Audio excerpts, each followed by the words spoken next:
some good tips on networking here. And since this is a networking event, think about it. There's two reasons you came here tonight.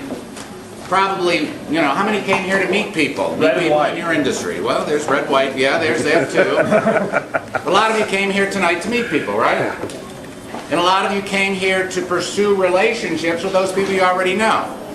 Okay? So those are two key elements these days in selling. Selling isn't like the old days anymore, if any of you have ever heard me.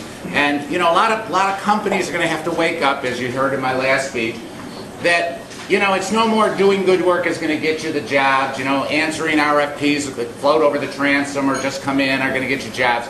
It's who you know. Those with the in win.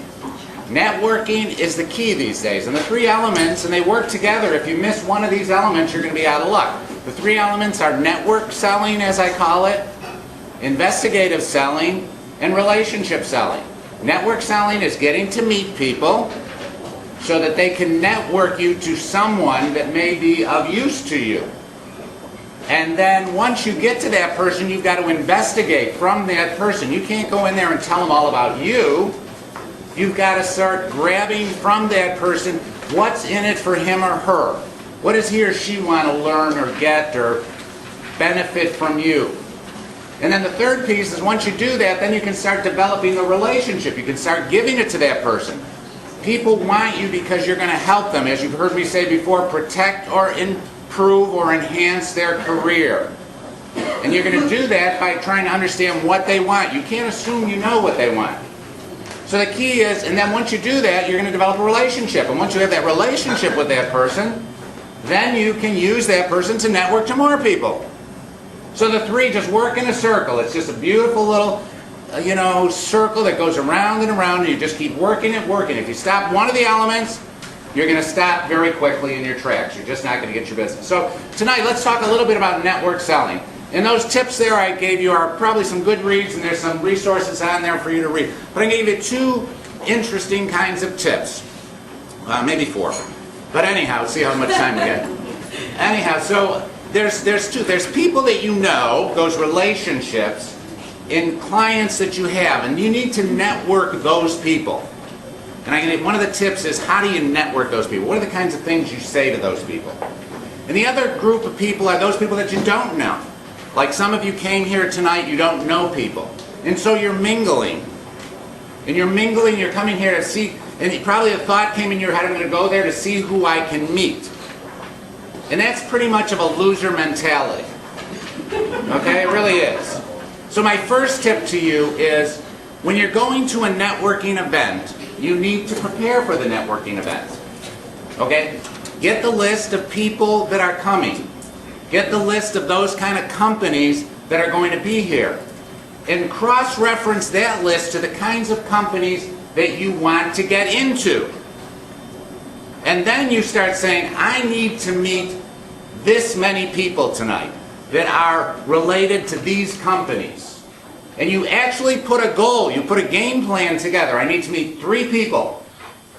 Somebody from ABC company, somebody from XYZ company, somebody from LNM or whatever company. So you really have to put a plan together before you go to the networking event. Because most networking events, unlike this one, are those dinners, those lunches where you get about 30 minutes and then you're locked in at a table. And God forbid if you get locked into a table with people you don't want to be with, you're there. So all your networking time is gone because once the bell rings, everybody's out. So you got 30 critical minutes to network. So you better be prepared. Who am I looking for? And you go like a laser through that organization or through that group to find out who you want to see. So my first tip is prepare for your networking events. Just don't go in to see who you can meet. You have to go in, I've got to meet this person, that person, and the other person. Now, the second tip is, what do you say once you find somebody, a relationship that you have, that you want to network you someplace? For example, let's say you meet someone at this event, and you say, well, geez, you're with ABC company, and you're thinking in the back of your head, I really want to get to a certain kind of person at the ABC company. So you really have to, and once you talk and things like that, a lot of you will say, well, do you know anybody at ABC Company? Or do you know these kind of people at ABC Company? Or can you give me some information about who to see at ABC Company? Once again, loser kind of statements. Okay? The kind of statements you have to have are very specific.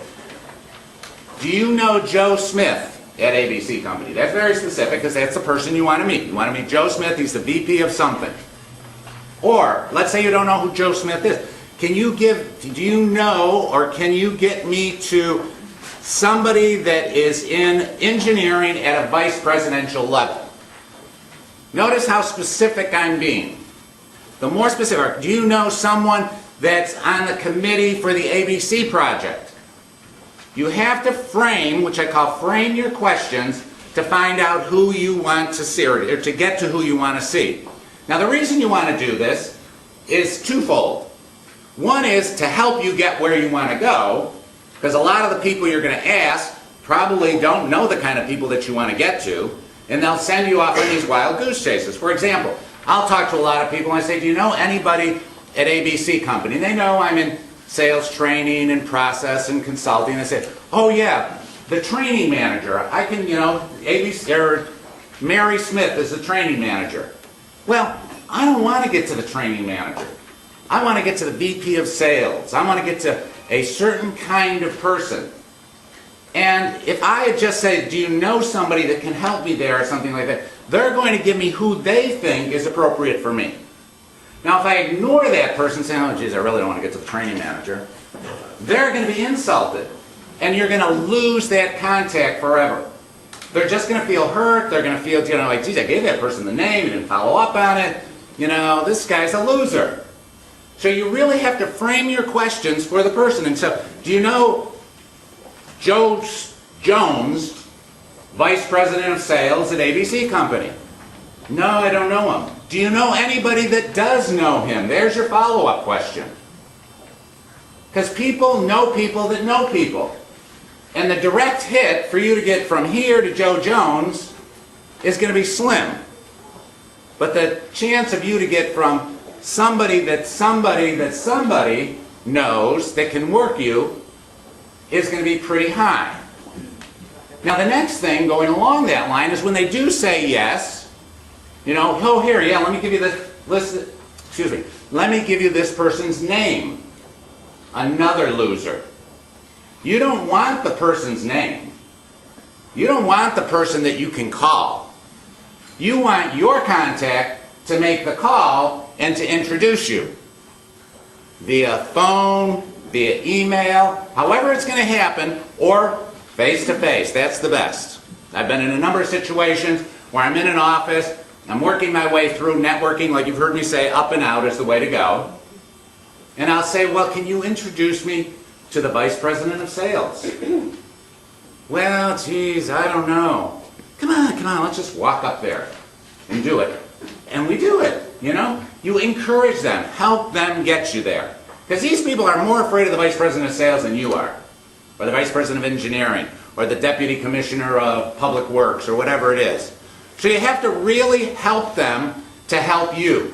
A name is no good for you. Getting them to make the call, getting them to introduce you, because what they're doing, the essence behind it, or the basis behind it, is that they are taking the credibility that they have and transferring it over to you, so that this person will, for a millisecond, listen to you. And it's your credibility to lose the minute you open your mouth.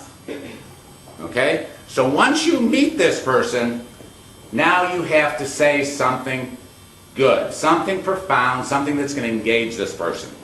And we haven't got a lot of time to talk about that, but that becomes the essence of the third element, investigative selling. How can I get into this person's head? How can I engage this person? So there's 2 tips to take with you. Prepare for your events.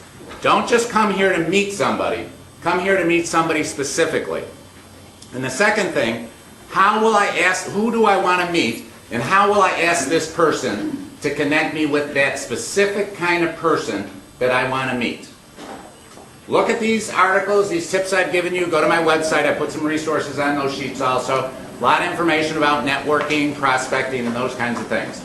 So I'm open for questions. I'll be around here, hopefully going to 4 or 5 or whatever number I'm on at the wine bar.